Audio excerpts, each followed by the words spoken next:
উপদেষ্টাদের মধ্যে দপ্তর বণ্টন, প্রধান উপদেষ্টার অধীনে প্রতিরক্ষা সহ ২৭ মন্ত্রণালয়। অন্তর্বর্তী সরকারের মেয়াদ চূড়ান্ত হয়নি, জানালেন পরিবেশ উপদেষ্টা। বৈঠকে গুরুত্ব পেয়েছে আইন শৃঙ্খলা, অর্থনীতি। দুর্নীতি দমন করে সুশাসন নিশ্চিত করায় বড় চ্যালেঞ্জ, বলছেন বিশেষজ্ঞরা। সংবিধান সংশোধনের তাগিদ। সেনাবাহিনীর সহায়তায় থানা পুলিশের কার্যক্রম শুরু, সেবা নেয়ার আহ্বান।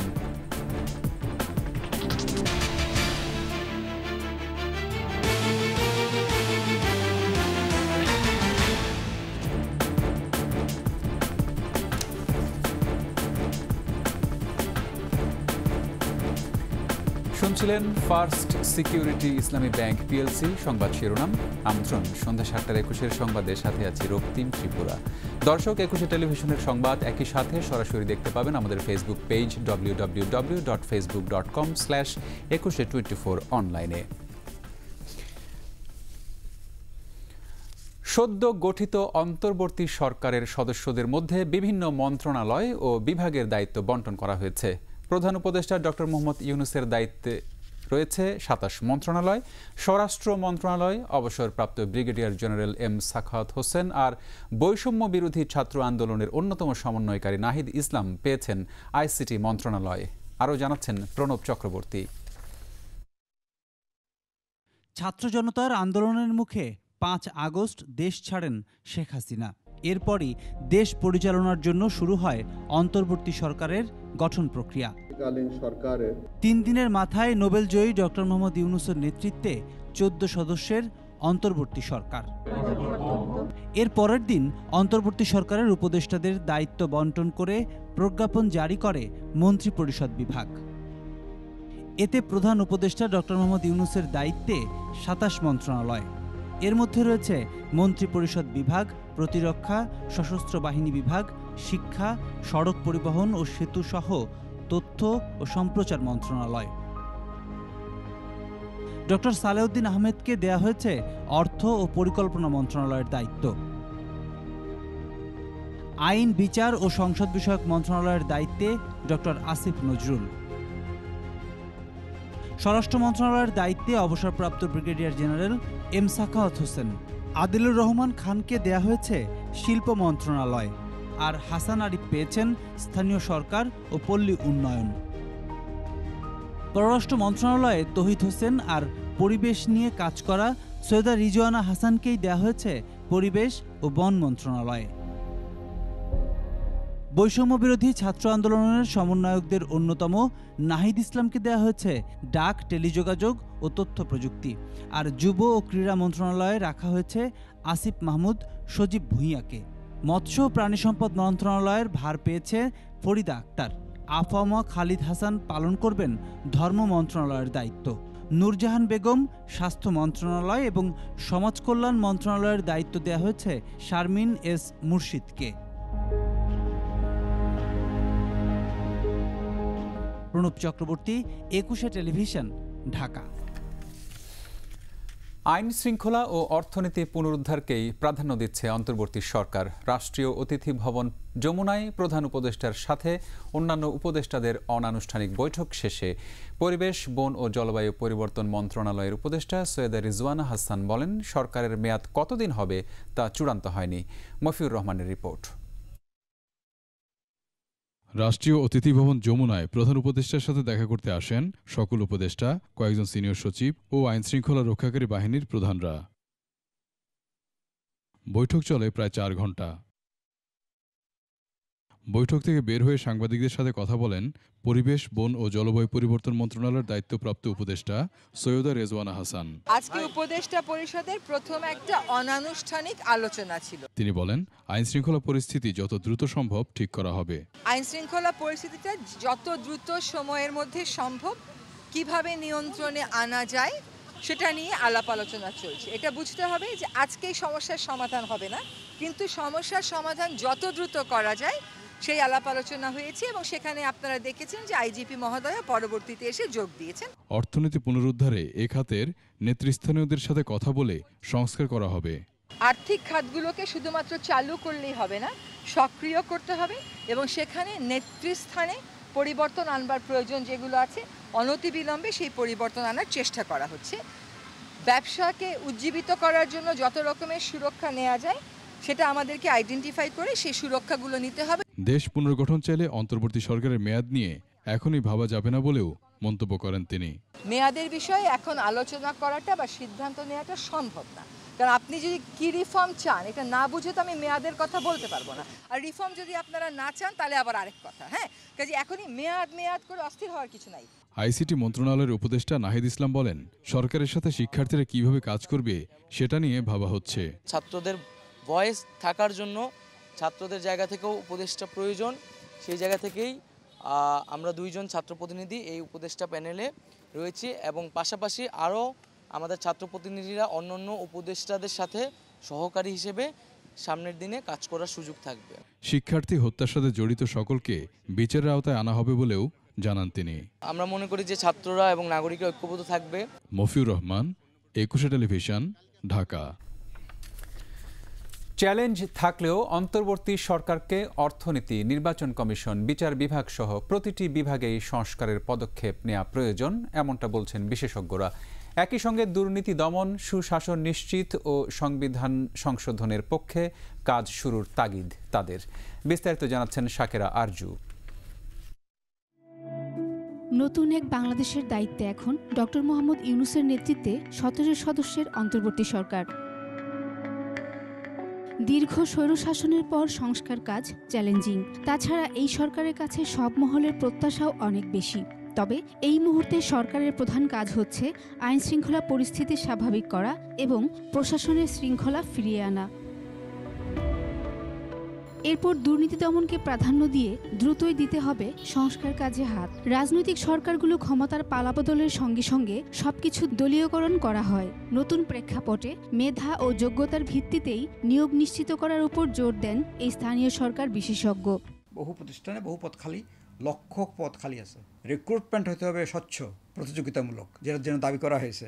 দুর্নীতি, দুর্বৃত্তায়ন, চারদিকে সরকার আর দল একাকার হয়ে গিয়েছে। সব কিছু এই যে দলের লোকদের করায়ত্ত ছিল এবং এগুলো জনগণের স্বার্থে কাজ করে নাই। রাষ্ট্রীয় প্রতিষ্ঠানগুলো পুনর্গঠনের মাধ্যমে গণতন্ত্র ও ভোটের অধিকার ফিরিয়ে আনতে হবে বলে মত তাদের। সেক্ষেত্রে গুরুত্বপূর্ণ সংস্কার আনতে হবে নির্বাচন কমিশনে। কমিশনের তো অন্য কোনো প্রবলেম নাই। প্রবলেম তো হয়ে গেল তারা সরকারের কথা শুনে নির্বাচন করতেন, সরকারের ডিরেকশন অনুযায়ী নির্বাচন করতেন বলেই না তাদের সমস্যা হয়েছে। নির্বাচন কমিশন তাদের রিটার্নিং অফিসারের আইন পরিবর্তন করে নির্বাচন কমিশনে যারা চাকরি করে তাদেরকে রিটার্নিং অফিসার করতে হবে। বিচার বিভাগের ক্ষেত্রে বিচার প্রার্থীদের কথা ভেবে প্রতিটি বিভাগে হাইকোর্ট বেঞ্চ চালু করার মত দেন বিশেষজ্ঞরা। পাশাপাশি উপজেলা পর্যায়েও কোর্ট চালুর প্রস্তাব তাদের। বিভাগীয় পর্যায়ে হাইকোর্টটাকে বেঞ্চগুলো দিবেন কিনা এইটার একটা সিদ্ধান্ত দরকার। এই জন্য সংস্কারের প্রশ্ন আসবে। কিন্তু আমাদের উপজেলাতে কোর্ট করার এক্সপেরিয়েন্স আছে এবং এক্সপেরিয়েন্সটা ভালো এক্সপেরিয়েন্স, পজিটিভ। সুতরাং আদালত, নিম্ন আদালতকে উপজেলা পর্যন্ত নিয়ে যেতে হবে। এসকে সিনহাকে যখন জোর করে অপসারণ করা হলো তারপর থেকে বিচার বিভাগের মেরুদণ্ড ভেঙে গেছে। স্বাধীনভাবে বিচারক ইচ্ছা করলেও বিচার করতে পারে না। এই জায়গাগুলোতে এখন বিচার বিভাগের সংস্কারটা আশু প্রয়োজন। একই সঙ্গে সংবিধান সংশোধন ও তত্ত্বাবধায়ক ব্যবস্থা ফিরিয়ে আনার পক্ষে কাজ শুরুর কথা বলেন বিশিষ্টজনেরা। তত্ত্বাবধায়ক সরকারের পলিসিটা এটা একমত পোষণ করা দরকার। যেভাবে হোক আইনি পরিবর্তন, সেটা তো সংবিধান পরিবর্তন করতে হবে। তো সেটিও যারা নেক্সট পার্লামেন্টে আসবে ইলেকশনে তাদের তো আগে থেকেই ঘোষণা দিতে হবে যে আমরা এটা করব। অর্থনীতিকে পুনরুজ্জীবিত করার কাজটিও একই সঙ্গে শুরু করতে হবে। সেক্ষেত্রে কালো টাকার বিষয়টি অন্তর্বর্তী সরকারকে ভাবতে হবে বলে মনে করেন তারা। প্রচুর কালো টাকা বিভিন্ন জায়গায় রয়েছে। এগুলো কিন্তু বাজারকে ডিস্টেবল করবে। এগুলো কিন্তু সন্ত্রাসে ব্যবহার হবে। 1000 টাকার নোট চট করে ব্যান করে দেওয়া দরকার ফর এ উইক। বিশেষজ্ঞরা আরও বলছেন, দেশকে গণতান্ত্রিক ধারায় ফিরিয়ে আনার দায়িত্বটা কঠিন। তবে নোবেলজয়ী অর্থনীতিবিদ মোহাম্মদ ইউনূসের নেতৃত্বে অন্তর্বর্তী সরকার এ দায়িত্ব পালনে সক্ষম হবে। শাকেরা আরজু, 21 টেলিভিশন, ঢাকা। এদিকে আইন বিশেষজ্ঞরা বলছেন অন্তর্বর্তী সরকারের প্রধান কাজই হবে ঘুণে ধরা জায়গাগুলি পরিবর্তন করা। বৈষম্য, দুর্নীতি, বিচারহীনতা, অস্থিরতা দূর করে যুগোপযোগী সংবিধান তৈরির পরামর্শ তাদের। শাকেরা আরজুর আরেকটি রিপোর্ট। নোবেলজয়ী অর্থনীতিবিদ অধ্যাপক ডক্টর মোহাম্মদ ইউনূসের নেতৃত্বে গঠন করা হয় অন্তর্বর্তী সরকার। অন্তর্বর্তী সরকারের প্রধান উপদেষ্টা হিসেবে ডক্টর ইউনূসকে স্বাগত জানিয়ে আইন বিশেষজ্ঞরা বলছেন, দুর্নীতি বিচারিক ব্যবস্থায় পরিবর্তন ও বৈষম্য দূর করে ইতিবাচক পরিবর্তন আনা। ঘুণ ধরেছে যেটা প্রতিটি স্তরে, ব্যাংকে দেখেন, তারপরে আমাদের বিচার ব্যবস্থায় দেখেন, স্কুল দেখেন, গ্রাস হেজ হয় যে আপনি এখান থেকে কিছুতেই বেরোতে পারেন না। আমরা কিন্তু ওইভাবেই বেরোতে চাইলেও বেরোতে পাইনি, কিন্তু এখন করতে হবে, এখন পুরো ঘাস কেটে ফেলতে হবে। একটি পূর্ণাঙ্গ যুগোপযোগী সংবিধান তৈরির পরামর্শ দেন আইনজ্ঞরা। এই সরকার যেটা করতে পারে যে পুরোপুরিভাবে ঢেলে একটা সময়োপযোগী যুগোপযোগী কনস্টিটিউশন তৈরি করতে পারে, এবং তখন যে ইলেকশনটা হবে সেটা কোনো পার্লামেন্ট ইলেকশন হবে না, সেটা হবে হচ্ছে গণপরিষদের কনস্টিটিউয়েন্ট অ্যাসেম্বলির একটা ইলেকশন করে একটা প্রপার নতুন যেটা সংবিধান, যেটাতে অ্যাকচুয়ালি আমাদের সবার ইচ্ছাটা রিফ্লেক্ট হবে, সেরকম একটা কিছু ওনারা তৈরি করার সুযোগ নিতে পারেন। আইনবিদরা বলছেন, সংবিধানে অন্তর্বর্তী সরকারের বিষয়ে কিছু বলা নেই। বিশেষ ক্ষমতা বলে বিশেষ পরিস্থিতিতে করা হচ্ছে এটি। আবার কাছাকাছি তত্ত্বাবধায়ক সরকারের যে বিধান ছিল সেটিও 2011 সালে বাতিল করা হয়েছে। যখনই আপনার এরকম একটা হচ্ছে, পরবর্তীতে যারা আসছে তারা তাদের কার্যক্রমগুলোকে বৈধতা দিচ্ছেন। পরবর্তীতে আমরা দেখেছি যে অনেক সময় কোর্টে চ্যালেঞ্জ করে সেগুলোকে অবৈধ ঘোষণা করা হয়েছে বা কোনো কিছু, কিন্তু তাদের ওই সময়টুকুর জন্য কিন্তু তাদেরকে বৈধতা দেওয়া হচ্ছে। কারণ পার্লামেন্ট হলো জনগণের পার্লামেন্ট, তো জনগণ যদি চায় তাহলে আপনি এটাকে আইন সিদ্ধ করতে পারবেন। সুষ্ঠু ও নিরপেক্ষভাবে জাতীয় নির্বাচন অনুষ্ঠান ও ক্ষমতা হস্তান্তরের লক্ষ্যে 1996 সালে বাংলাদেশের সংবিধানে তত্ত্বাবধায়ক সরকার ব্যবস্থা অন্তর্ভুক্ত করা হয়। পরবর্তীতে এই পদ্ধতি অনুসরণ করেই 3টি নির্বাচন অনুষ্ঠিত হয়। 2011 সালে এই ব্যবস্থা বাতিল করে সংবিধান সংশোধন করে তৎকালীন আওয়ামী লীগ সরকার। ডেমোক্রেটিক্যালি ইলেক্টেড হয়ে একটা অটোক্রেটিক গভর্নমেন্ট প্রত্যেকেই হয়ে গিয়েছিল, বাট অ্যাটলিস্ট সবাই ওই পার্টটুকু এনজয় করেছিল যে আমরা ভোটটা দিতে পেরেছিলাম। ফখরুদ্দিন সাহেব এবং এই কী বলে আমাদের নইনি আহমেদের যে সরকারটা এসেছিল, ওটার সময় প্রথম দিকে কিন্তু দুর্নীতির পরিমাণ থেকে শুরু করে সব কিছু কমে এসেছিল, কিন্তু পরবর্তীতে দেখা যায় যে আবারও যেই লাও সেই কদু টাইপের একটা অবস্থা হয়ে গেছে। তারা নির্বাচন ছাড়া আর কিছু করার নাই। তারপরেও মানে আগে যে কেয়ারটেকার ছিল সে দেখলো অনেক কিছু করতে হবে, সেটার বাহিরে গেছে, কিন্তু ফর দ্যাট রিজন ওরা ক্রিটিসাইজ হচ্ছে এবং ওরা করতে পারেনি, শেষে ওরা নিজেদেরকেই সারেন্ডার করেছে। 1975 সালের 15ই আগস্টের পর গৃহীত সামরিক শাসনের সব কর্মকাণ্ডকে 1979 সালে সংবিধানের 5ম সংশোধনীর মাধ্যমে বৈধতা দেয়া হয়েছিল। শাকেরা আরজু, 21 টেলিভিশন, ঢাকা। জাতীয় স্মৃতিসৌধে শ্রদ্ধা জানিয়েছেন অন্তর্বর্তীকালীন সরকারের প্রধান উপদেষ্টা ডক্টর মোহাম্মদ ইউনূস ও তার উপদেষ্টাগণ। এ সময় কিছুক্ষণ নীরবে দাঁড়িয়ে থাকেন তারা। পরে সেখান থেকে কেন্দ্রীয় শহীদ মিনারে এসে শ্রদ্ধা জানান মহান ভাষা আন্দোলনের শহীদদের প্রতি। এ সময় তাদের উপর আস্থা রাখতে আহ্বান জানান উপদেষ্টারা। বলেন, তারুণ্য এবং অভিজ্ঞতার মিশেলে গড়ে উঠবে বাংলাদেশ। রিপোর্ট প্রণব চক্রবর্তীর। হেলিকপ্টারে শুক্রবার সকালে সাভারে জাতীয় স্মৃতিসৌধে এসে পৌঁছান অন্তর্বর্তীকালীন সরকারের প্রধান উপদেষ্টা ডক্টর মোহাম্মদ ইউনূস ও অন্যান্য উপদেষ্টারা।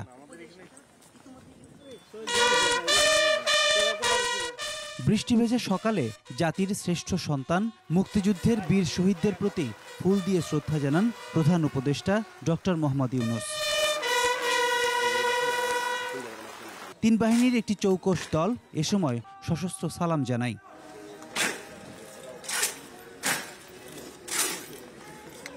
এরপর 13 উপদেষ্টাকে সঙ্গে নিয়ে শ্রদ্ধা নিবেদন করেন প্রধান উপদেষ্টা।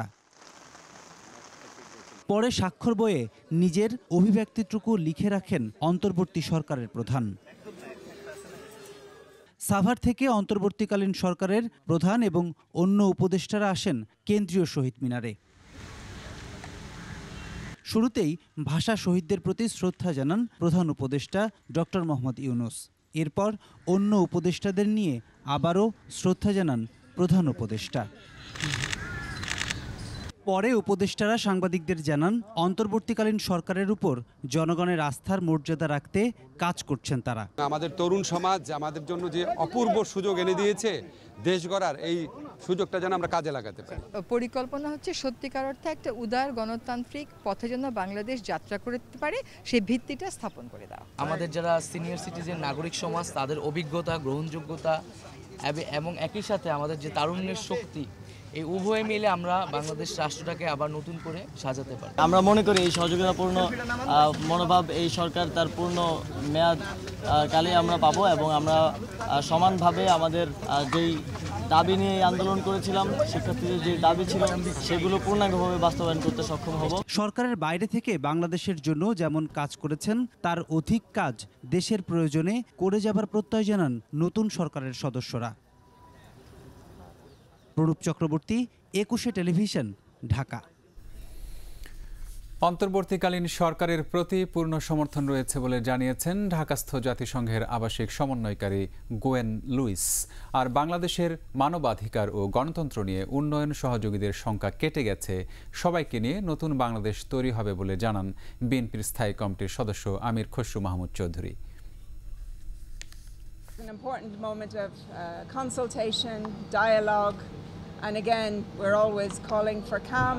It's been extraordinary what has happened in the country over the last few days, and we all have a responsibility for calm and peace on the streets, for all of the violence to stop, so that we can really start building and continuing to build on this incredible country, what it has already achieved, to continue the economic development. And we all need to work together closely to move forward. United নেশনসের একটা বড় ধরনের সমর্থন ছিল বাংলাদেশের মানুষের human rights ফিরিয়ে আনা, বাংলাদেশের উন্নয়ন পার্টনার যারা আছে তারা বাংলাদেশের আগামী দিনের ভবিষ্যৎ কী হবে সেটা নিয়ে সকলের মধ্যে একটা দ্বিধাদ্বন্দ্ব ছিল। আজকে সকলের সেই সংখ্যা কেটে গেছে এবং সেই সংখ্যা কেটে আগামী দিনের বাংলাদেশ আমরা সকলে মিলে কীভাবে করব, আমরা সবাই মিলে আগামী দিনে বাংলাদেশ কীভাবে করব, আমাদের পার্টনাররা UN is a major partner এবং তাদের সমর্থন প্রয়োজন আছে এবং তারা সেই সমর্থন দিতে রাজি। আন্দোলনের মুখে শেখ হাসিনা সরকারের পতনের পর থমকে যায় সব থানার কার্যক্রম। পুলিশের উপর হামলা হয়, লুটপাট, অগ্নিসংযোগ করা হয় থানায় থানায়। আতঙ্কে গা ঢাকা দেন পুলিশ সদস্যরা। অবশেষে প্রায় 4 দিন পর সামরিক বাহিনীর সদস্যদের সহায়তায় থানা পুলিশ কার্যক্রম শুরু হয়েছে। পার্থসারথীর প্রতিবেদন। ছাত্র আন্দোলনে শেখ হাসিনা পালিয়ে যাওয়ার পর বিক্ষুব্ধ জনতা হামলা ভাঙচুর করে বিভিন্ন পুলিশ থানা। আতঙ্কে গা ঢাকা দেন পুলিশ সদস্যরা। 4 দিন পর শুক্রবার সকাল থেকে রাজধানীর প্রায় 29টি থানার কার্যক্রম শুরু হয়েছে। প্রতিটি থানায় পুলিশ সদস্যদের সহায়তায় থাকছেন সেনা সদস্যরা। সংবাদ সম্মেলনে সেনাবাহিনী জানায় 5ই আগস্ট জনমানুষের প্রচণ্ড স্রোত ছিল। সাধারণ মানুষের সঙ্গে দুর্বৃত্তরা পুলিশসহ মানুষ হত্যা করেছে। তখন থেকেই থানার নিরাপত্তা জোরদারের ব্যবস্থা করা হয়। এই এলাকার বিভিন্ন ব্যবসায়ী প্রতিষ্ঠান, ব্যবসায়ী মালিক সমিতি, গণ্যমান্য ব্যক্তিবর্গ, students, teachers, scouts, BNCC, answer বাহিনী, তাদের সবার সাথে আমাদের সমন্বয় সভা করেছি, যার মাধ্যমে সবাই আমাদেরকে আশ্বস্ত করেছেন যে পুলিশকে নতুন করে রিফর্ম করে তাদের কার্যক্রম অল্প সময়ের মধ্যে শুরু করার জন্য তারা সকলেই আমাদের সাথে পুলিশ ভাইদেরকে সবাই সাহায্য সহযোগিতা করবে, এভাবে আমাদেরকে সবাই আশ্বস্ত করেছে। পুলিশ কর্মকর্তারা বলেন, সামরিক বাহিনীর সহায়তায় পুলিশের সব কার্যক্রম শুরু হয়েছে। অনগোয়িং প্রসেস, এখনও সব লোকজন আসে নাই। আমাদের অনেককে খবর দিয়েছি, প্রায় এখানে আমাদের 30-40 জন পুলিশ অফিসার সহ ফোর্সরা এসেছে, আরও লোকজন আসছেন অন দ্য ওয়ে। তো যার কারণে আশা করছি যে আমরা দুপুর নাগাদ আমাদের অধিকাংশ অফিসার ফোর্স এখানে চলে আসবেন এবং কার্যক্রম কিন্তু সকাল 8টা থেকে আমাদের চলছে, কোথাও কোনো সমস্যা নাই। এখন সেই ভীতির জায়গাটা থেকে আমরা বেরিয়ে আসতে পেরেছি। নাগরিকের থানায় এসে সেবা নেয়ার অনুরোধ জানানো হয় সংবাদ সম্মেলনে। প্রায় 200-300 ফ্যামিলি আছে এখানে। পার্থসারথী, 21 টেলিভিশন, ঢাকা। নিচ্ছি সংবাদ বিরতি, ফিরে এসে অন্যান্য সংবাদের সঙ্গে আরও যা থাকছে। কাঁচামরিচের ডাবল সেঞ্চুরি, ব্রয়লার মুরগিতে স্বস্তি, বাজার তদারকিতে শিক্ষার্থী। এসএমই খাত থেকে সরে আসছে চীন সহ কয়েকটি দেশ, সুযোগ কাজে লাগাতে পারে বাংলাদেশ।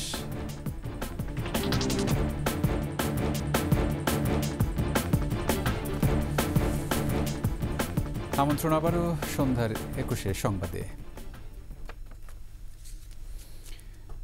কোটা আন্দোলনে আহত শিক্ষার্থীদের পঙ্গু হাসপাতালে দেখতে গেছেন বিএনপির জাতীয় নির্বাহী কমিটির ছাত্র বিষয়ক সম্পাদক রফিকুল ইসলাম বকুল। আহতদের চিকিৎসায় সহায়তার আশ্বাস দেন তিনি। মাহমুদ হাসানের প্রতিবেদন। পঙ্গু হাসপাতালে চিকিৎসাধীনদের দেখতে আসেন বিএনপির জাতীয় নির্বাহী কমিটির ছাত্র বিষয়ক সম্পাদক রফিকুল ইসলাম বকুল। আহতদের পাশে যান এবং তাদের শারীরিক অবস্থার খোঁজ খবর নেন তিনি। ছাত্র জনতার আন্দোলনের সময় আহত প্রায় 200 রোগী এই হাসপাতালে চিকিৎসাধীন। তাদের চিকিৎসায় সহায়তার কথা জানান তিনি। আমাদের বিএনপির একটা সেল আছে, আমরা সবসময় এটা করে থাকি। রেশনাক তারেক রহমানের নেতৃত্বে আমরা বিএনপি পরিবার, সেই পরিবারের পক্ষ থেকে আমরা এই স্বৈরাচার বিরুদ্ধে আন্দোলন করতে যে এই 17 বছরে যত লোক নিহত হয়েছেন, আহত হয়েছেন, পঙ্গুত্ব বহন করেছেন, সবার পাশে আমরা কন্টিনিউয়াস কাজ করে যাচ্ছি এই টাইপের কাজ। সুতরাং এটা আমাদের জন্য নতুন না, আমরা এটাকে ওইটার মধ্যে অন্তর্ভুক্ত করে আমরা আমাদের কার্যক্রম চালিয়ে যাব দলের পক্ষ থেকে। শিক্ষার্থীদের উপর যে অমানসিকভাবে অত্যাচার চালানো হয়েছে তা প্রকাশ করার ভাষা নেই। তবে যারা হাসপাতালে চিকিৎসাধীন তাদের প্রয়োজনীয় চিকিৎসা সেবা নিশ্চিতে সরকারের প্রতি আহ্বান জানান রফিকুল ইসলাম বকুল। এখানে অনেক মাংসপেশি পচে গেছে, সেগুলো আবার রিকভারি করতে গেলে উন্নত মানের পুষ্টিকর খাদ্য দরকার। আমি সরকারের কাছে আহ্বান, দাবি যেটাই বলেন সবার পক্ষ থেকে জানাবো, এখানে সবাই যেন একটু দৃষ্টি দেওয়া হোক, এখানে যেন সর্বোচ্চ চিকিৎসাটা দেওয়া হোক। তাদের পরিবারকে যাতে আগামীতে পুনর্বাসন করা হয়। তাদের ছেলেটা যে এখানে আসে শুয়ে, অনেকের রোজগার তার উপর নির্ভর করছিল, সে রোজগারটা বন্ধ হয়ে গেছে। এখন আমরা দলের পক্ষ থেকে যেটুকু পারি সাহায্য করব। আহতদের নিয়মিত খোঁজ খবর রাখার কথাও জানান তিনি। আমরা আমাদের কার্যক্রম চালিয়ে যাব। মাহমুদ হাসান, 21 টেলিভিশন, ঢাকা। কোটা সংস্কার আন্দোলনে আহতদের চিকিৎসা ভার রাষ্ট্র নেবে। বিদেশে নিয়ে উন্নত চিকিৎসা দেওয়ার দরকার হলে অন্তর্বর্তী সরকার তা করবে বলে জানিয়েছে বৈষম্য বিরোধী ছাত্র আন্দোলনের সমন্বয়করা। আহতদের দেখতে বৈষম্য বিরোধী ছাত্র আন্দোলনের প্রতিনিধিরা ঢাকা মেডিকেল কলেজ হাসপাতালে যান। তারা চিকিৎসাধীন আহত ছাত্র জনতার চিকিৎসার খোঁজ খবর নেন। সুস্থ হলে পরবর্তীতে কর্মসংস্থানের বিষয়েও রাষ্ট্র উদ্যোগ নেবে বলে প্রতিশ্রুতি দেন তারা। আহতরা নতুন রাষ্ট্র বিনির্মাণের যোদ্ধা বলেও মন্তব্য করেন বৈষম্য বিরোধী ছাত্ররা।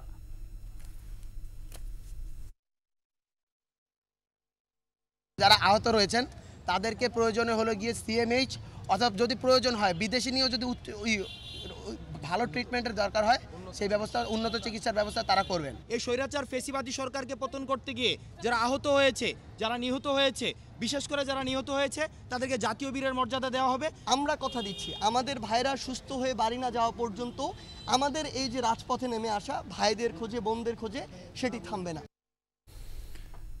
চট্টগ্রাম কেন্দ্রীয় কারাগারের পরিস্থিতি নিয়ন্ত্রণে রয়েছে।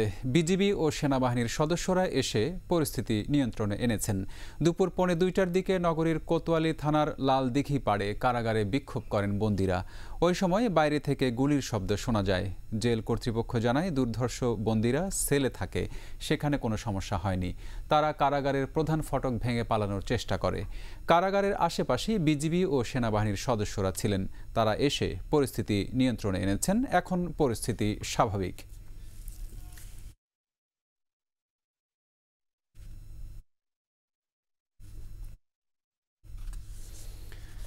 ডাবল সেঞ্চুরি করেছে কাঁচামরিচের দাম।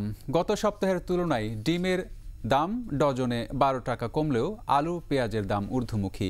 মাছ ও মাংসের বাজার স্থিতিশীল। এদিকে দ্রব্যমূল্যের ঊর্ধ্বগতি ঠেকাতে বাজার তদারকি করছে শিক্ষার্থীরা। বিস্তারিত জানাচ্ছেন পার্থ সারথী। অন্তর্বর্তীকালীন সরকার গঠন হওয়ায় জনমনে স্বস্তি ফিরলেও বাজারে এখনও উত্তাপ। সবজির বাজার অস্থিতিশীল, তবে কাঁচামরিচের দাম ঠেকেছে 240 টাকায়। পেঁয়াজ, আলু বিক্রি হচ্ছে আগের বাড়তি দামে। মরিচের দামটা বেশি কমে আছে, মরিচ থেকে যাচ্ছে আপনার 240 টাকা। প্রাইস কমে নাই এবং কোয়ালিটি ওরকম আছে। 70 টাকা তো আলুই বিক্রি করতেছে। ব্রয়লার ও সোনালী মুরগির দাম কেজিতে কমেছে 10 থেকে 20 টাকা। আগের দামেই বিক্রি হচ্ছে গরু ও খাসির মাংস। মাছের বাজার রয়েছে স্থিতিশীল। ডিমের সিন্ডিকেটটা যদি ভাঙা দেয় ডিমের দাম আরো কমবে। আজকে বেচতেছি 190 টাকা আর পাকিস্তানি বেচতেছি 310 টাকা। এদিকে রাজধানীর বিভিন্ন বাজার তদারকিতে নেমেছেন শিক্ষার্থীরা। তারা বলছেন সিন্ডিকেট ভেঙে দিতে ও যে কোনো ধরনের চাঁদাবাজি রুখতেই তাদের এই উদ্যোগ। নিত্যপণ্যের দাম সাধারণের নাগালে আনতে এই কার্যক্রম চলবে বলেও জানায় তারা। বিভিন্ন দিকে আমরা ফলো করছি যে কিভাবে কিটা বিক্রি হচ্ছে, এখানে চাঁদাবাজি হচ্ছে কিনা, কোনো সিন্ডিকেট হচ্ছে কিনা এবং মজুদ হচ্ছে কিনা, যেটা আমাদের দেশের মানুষ খেতে পারে সেই ব্যবস্থা আমরা করে দিচ্ছি কম টাকায়, যাতে কার অতিরিক্ত টাকা না খরচ করতে হয়। সাধারণ মানুষের জীবনকে যেন শান্তিপূর্ণ করে তুলতে পারে, সেই জন্য আমরা আমাদের এই মনিটরিংটা বা এই সেবাগুলা আমরা অব্যাহত রাখব। শিক্ষার্থীদের এই উদ্যোগকে সাধুবাদ জানিয়েছে ক্রেতা ও বিক্রেতা উভয়ই। পার্থসারথী, 21 টেলিভিশন, ঢাকা। জাতীয় অর্থনীতিতে এসএমই খাতের অবদান অন্তত 32%। এ খাতে কর্মসংস্থান হয়েছে 2 কোটিরও বেশি মানুষের, যার মধ্যে উৎপাদন শিল্পেই 80%। ব্যাংকগুলো মোট বিনিয়োগের প্রায় 35% করছে এসএমই খাতে। উদ্যোক্তা ও বিশেষজ্ঞরা বলছেন, চীন সহ বেশ কয়েকটি দেশ এসএমই থেকে সরে আসছে। এই সুযোগ কাজে লাগাতে পারে বাংলাদেশ। 21 স্পেশালে এসএমই খাত নিয়ে তৌহিদুর রহমানের 2 পর্বের ধারাবাহিক রিপোর্টের প্রথম পর্ব।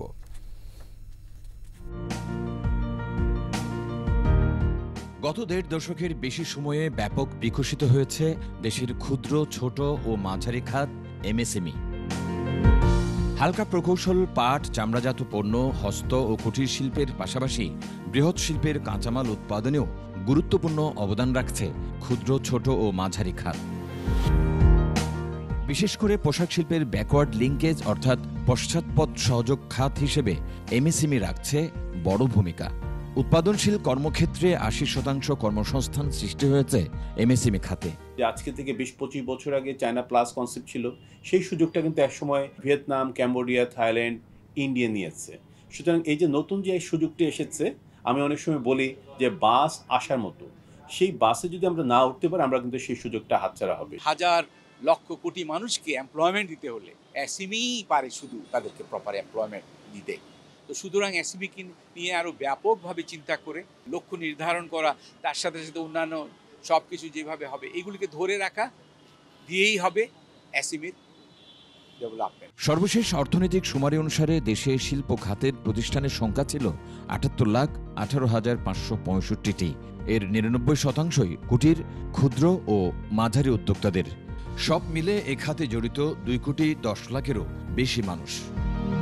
কেন্দ্রীয় ব্যাংকের প্রতিবেদনে এসএমই খাতের অগ্রগতির তথ্য উঠে আসে, যাতে 1978 থেকে 2020 সাল পর্যন্ত দেশের এসএমই খাতের উৎপাদনের তথ্য তুলে ধরা হয়। এতে দেখা যায় 1978 সালে এসএমই খাতের উৎপাদন ছিল 4,900 কোটি টাকার, আর 2020 সালে যা উন্নীত হয় 43,780 কোটি টাকায়। অর্থনীতিবিদরা বলছেন, গোটা দেশে বিদ্যুৎ সুবিধার আওতায় আসার পাশাপাশি সরকারি নীতি সহায়তায় দ্রুত গতিতে বিকশিত হচ্ছে এসএমই খাত। এই এসএমই খাতটা বাংলাদেশের অর্থনীতিতে কত বড় একটা গুরুত্বপূর্ণ ভূমিকা পালন করছে, যদিও পুরোপুরি যে পরিসংখ্যান সেটা দিয়ে এটাকে বোঝানো যাবে না। যে আমাদের ন্যাশনাল যে স্ট্যাটিস্টিক্যাল এজেন্সি বিবিএস, তারা যে হিসাবগুলো করে ওইখানে তাদের সম্পূর্ণ যে মূল্য সংযোজন এবং অর্থনীতিতে কতটুকু ভূমিকা রয়েছে সেটা পুরোপুরিভাবে অ্যাকাউন্টিংটা করছে না, তবে আসলে এটা করা উচিত। যে কোনো দেশের অর্থনীতির অন্যতম চালিকা শক্তি এমএসএমই। 2041 সাল নাগাদ বাংলাদেশকে একটি উন্নত সমৃদ্ধ রাষ্ট্র হিসেবে প্রতিষ্ঠায় এ খাতকে আরও গতিশীল করার বিকল্প দেখছেন না সংশ্লিষ্টরা। যে সারা বাংলাদেশে বেসরকারি খাতের যে বিনিয়োগ, সে বিনিয়োগের ক্ষেত্রে একটা উল্লেখযোগ্য অংশ বিনিয়োগ কিন্তু এখন এই ক্ষুদ্র, অতি ক্ষুদ্র, ছোট এবং মাঝারি উদ্যোক্তা ব্যবসায়ী শ্রেণীর লোকেরা আপনার করেছেন। এবং আমরা জানি যে কোনো দেশের অর্থনৈতিক উন্নয়নের ক্ষেত্রে এরাই মূল ভূমিকা পালন করে।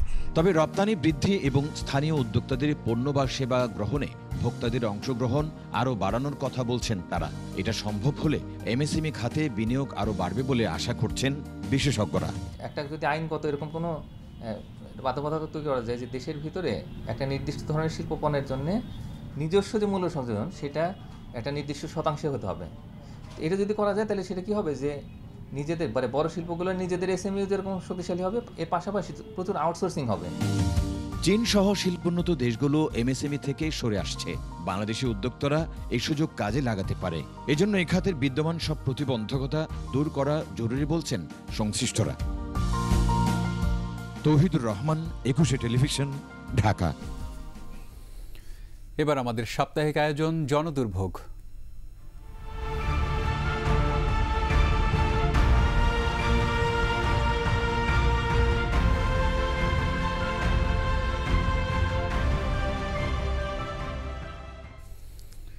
বেহাল দশা গাজীপুর সিটি কর্পোরেশনের কোনাবাড়ি কাশিমপুর সড়কের খানাখন্দ ভরা সড়কে দুর্ভোগ ভোগান্তি পৌঁছেছে চরমে। নিত্যযাত্রায় বিপাকে পড়ছেন সাধারণ মানুষ, ঘটছে দুর্ঘটনা। একই সঙ্গে ক্ষতির মুখে রাস্তাটি কেন্দ্র করে গড়ে ওঠা কারখানার মালিকরা।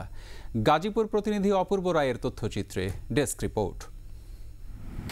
খানাখন্দে ভরা এমন দৃশ্য গাজীপুরের শিল্প অধ্যুষিত কোনাবাড়ি কাশিমপুর সড়কের।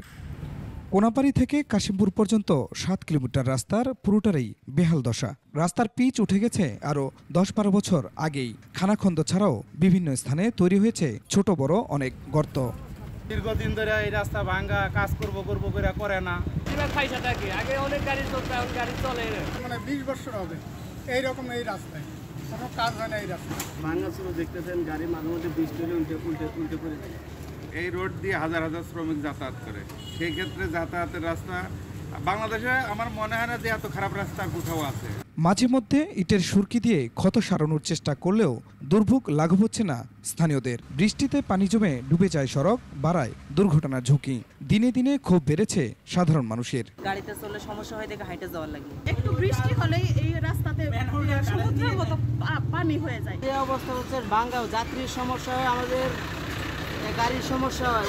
হয়রানি অবস্থায় আছে এই রাস্তার জন্য। ব্যবসায়ীরা জানান সড়কের এমন বেহাল দশায় পণ্য পরিবহনে সমস্যা হচ্ছে। কারখানাতে যাতায়াতে দুর্ভোগে পড়তে হয় শ্রমিক কর্মচারীদের। শ্রমিক ভাইদের আনা বা ভাই বোনদের আনাগোনা সমস্যা, প্লাস বায়ারদের খুব সমস্যা হয়। তারা ফ্যাক্টরি ভিজিটে অথবা অর্ডার পথে দিয়ে অর্ডার উঠাইয়া নিয়ে শিপমেন্ট করাটা ওনাদের জন্য একটু ডিফিকাল্ট হয়ে যায়। দীর্ঘদিনের দুর্ভোগ লাঘবে কি ব্যবস্থা নেওয়া হচ্ছে জানতে চাইলে ক্যামেরার সামনে কথা বলতে রাজি হয়নি সিটি কর্পোরেশন কর্তৃপক্ষ। খুরশিদ আলম মুকুল, ডেস্ক রিপোর্ট, 21 টেলিভিশন। আরেকটা সংবাদ বিরতি, ফিরে এসে অন্যান্য সংবাদের সঙ্গে আরও যা থাকছে। অন্তর্বর্তী সরকারকে স্বাগত জানালো চীন, সহযোগিতা বাড়ানোর প্রতিশ্রুতি। ইতিহাস গড়লেন পাকিস্তানের অ্যাথলেট আরশাদ, জয় করলেন স্বর্ণ।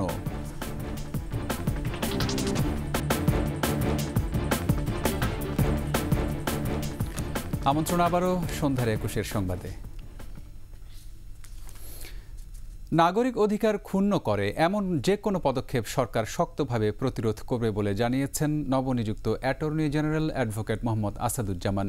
নিজ গ্রাম ঝিনাইদহের শৈলকুপার বারোইপাড়া গ্রামে বাবা শেখ ইসরাইল মাস্টারের কবর জিয়ারত শেষে সাংবাদিকদের প্রশ্নের জবাবে তিনি এ কথা বলেন। এ সময় দেশের মানুষের অধিকার রক্ষায় যা যা করণীয় তাই করবেন বলে আশ্বস্ত করেন তিনি। এর আগে সকালে গ্রামে পৌঁছালে হাজারো মানুষ তাকে অভিনন্দন জানাতে আসেন।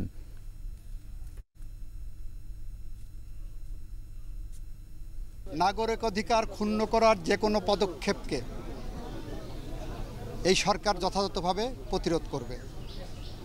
দ্বিতীয়ত বলেছেন ডিজিটাল সিকিউরিটি অ্যাক্ট, তথ্য প্রযুক্তি আইনের বিষয়ে এই সরকার যেহেতু জনগণের দ্বিতীয় মুক্তিযুদ্ধের মধ্য দিয়ে অর্জিত সরকার, এই সরকার নিশ্চয়ই জনগণের এই অধিকারের জায়গাটাকে সর্বাগ্যে রেখে বিষয়টিকে অ্যাড্রেস করবেন।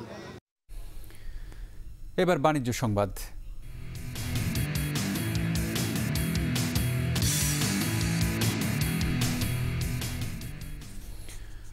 সরবরাহে ঘাটতির অজুহাতে হিলি স্থলবন্দরে পেঁয়াজের দাম বেড়েছে কেজিতে 15 থেকে 18 টাকা।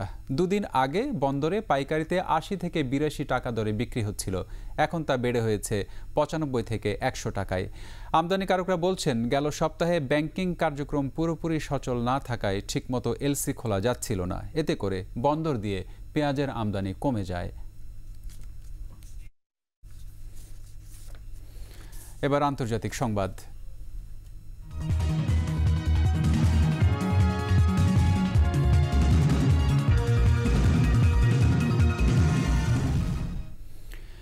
বাংলাদেশের অন্তর্বর্তীকালীন সরকারকে স্বাগত জানিয়েছে যুক্তরাষ্ট্র, চীন ও ইউরোপীয় ইউনিয়ন। সুষ্ঠু গণতান্ত্রিক পরিবেশ ফিরিয়ে আনতে এবং পারস্পরিক সহযোগিতা বাড়াতে একসঙ্গে কাজ করার আশা প্রকাশ করেছে সবাই। বাংলাদেশের সাম্প্রতিক সহিংসতা বন্ধে ডক্টর ইউনুসের আহ্বানকে স্বাগত জানান মার্কিন পররাষ্ট্র দপ্তরের মুখপাত্র ম্যাথিউ মিলার। শুক্রবার চীনের পক্ষ থেকে বলা হয়, বিনিময় ও সহযোগিতা বৃদ্ধিতে নতুন এই সরকারের সঙ্গে কাজ করতে প্রতিশ্রুতিবদ্ধ বেইজিং। এছাড়া অন্তর্বর্তীকালীন সরকারকে স্বাগত জানিয়ে কাজ করার আগ্রহ প্রকাশ করেছেন ইইউর পররাষ্ট্র নীতি বিষয়ক প্রধান জোসেফ বোরেল। ইউনুসের নেতৃত্বে গঠিত নতুন সরকারকে সমর্থন দিয়েছে জাতিসংঘ। এর আগে বৃহস্পতিবার অন্তর্বর্তী সরকার হিসেবে শপথ নেওয়ার পর সর্বপ্রথম ডক্টর ইউনুসকে অভিনন্দন জানান ভারতের প্রধানমন্ত্রী নরেন্দ্র মোদি। এবার খেলার খবর।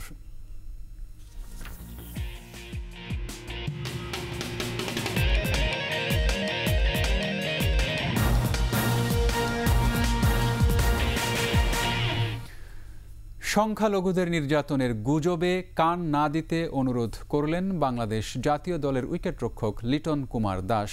ভারতীয় কিছু সামাজিক যোগাযোগ মাধ্যমে মাশরাফি বিন মর্তুজার পোড়া বাড়ির ভিডিও দিয়ে প্রচার করা হয়েছে লিটন দাসের বাড়িতে আগুন দিয়েছে দুর্বৃত্তরা।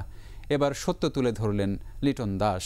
নিজের ফেসবুক অ্যাকাউন্টে এক বার্তায় গুজবে কান না দিতে অনুরোধ করেন লিটন। তিনি বলেছেন, বিভিন্ন সামাজিক যোগাযোগ মাধ্যমে প্রচার করা হয়েছে তার বাড়িতে হামলা হয়েছে, কিন্তু এ ঘটনার কোনো সত্যতা নেই।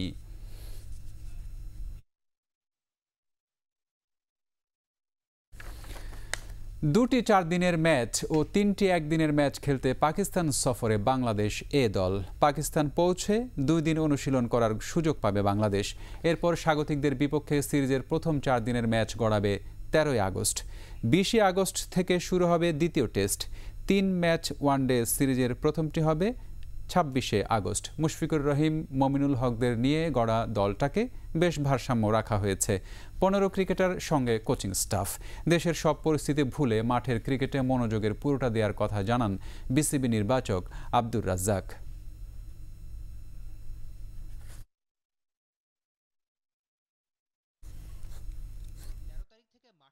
আমাদের জন্য নতুন চ্যালেঞ্জ বলে কিছু নেই। প্রত্যেকটা সিরিজ, প্রত্যেকটা খেলা সবকিছু নতুনভাবে আমাদেরকে শুরু করতে হয়। ক্রিকেট কিন্তু ক্রিকেটের গতিতে এগিয়ে যায়, স্পেশালি প্রত্যেকটা স্পোর্টস আসলে।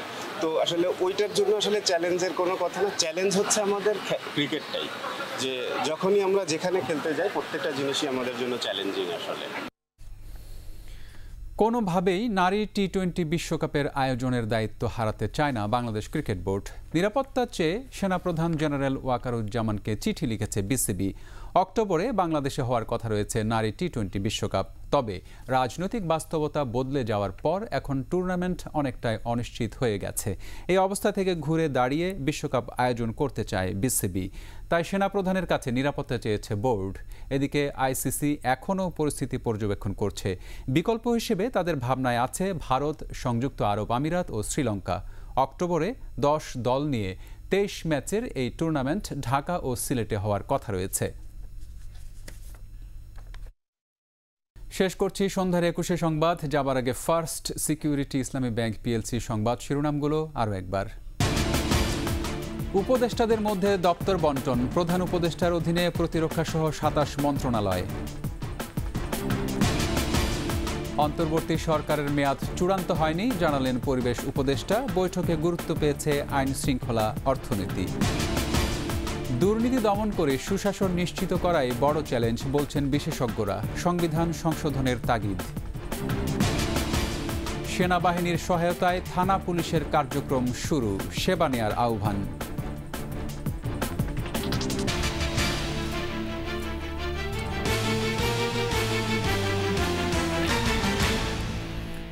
সর্বশেষ সংবাদ জানতে ডায়াল করুন 2021 নম্বরে আর ভিজিট করুন 21-tv.com ওয়েবসাইটে। এছাড়া ফেসবুকে ভিজিট করতে পারেন www.facebook.com/2124 অনলাইনে। এতক্ষণ সঙ্গে থাকার জন্য ধন্যবাদ। পরবর্তী সংবাদ রাত 8টা 55 মিনিটে পরবর্তী সংবাদ দেখার আমন্ত্রণ রইল।